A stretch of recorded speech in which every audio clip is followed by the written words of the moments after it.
50步笑百步。在动荡不安的战国时代，百姓们流离失所。有一天，孟子来到梁国，求见梁惠王。梁惠王一见到孟子，就忍不住开始诉苦：我治理国家真是尽心尽力啊！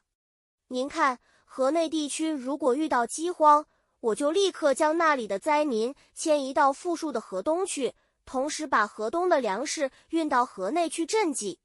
等到河东遇到饥荒，我也是这样处理。我环顾邻国的，没有一个人像我这样为百姓想的。他不解地问道：可是邻国的百姓没有因此减少，而我国的百姓也没有因此增多，这是什么缘故呢？为何百姓不来归附我呢？孟子听完，沉思后温和地说：大王您向来喜欢打仗，那我就用战争来打个比方吧。梁惠王点点头。孟子继续说：战鼓敲响，两军的刀剑已经开始交锋。突然，战败的一方军队士气崩溃，士兵们丢下头盔和盔甲，拖着兵器拼命地逃跑。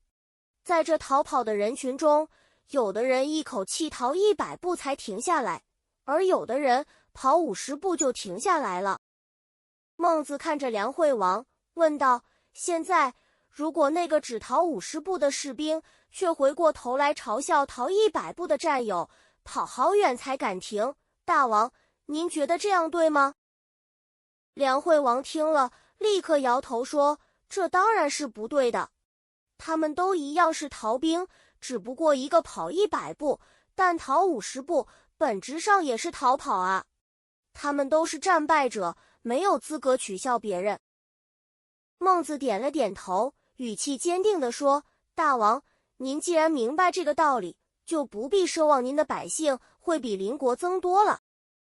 他一针见血地指出，邻国的君王用暴政伤害人民，您却让百姓因战争和饥荒而奔波受苦，彼此都不管人民的死活，50步和100步没有区别，如何能期望更多的人民来归附您呢？从此50步笑百步这个成语就用来比喻自己和别人有同样的缺点或错误，却自以为是地讥笑别人，讽刺那些只看到别人过失却看不到自己错误的人。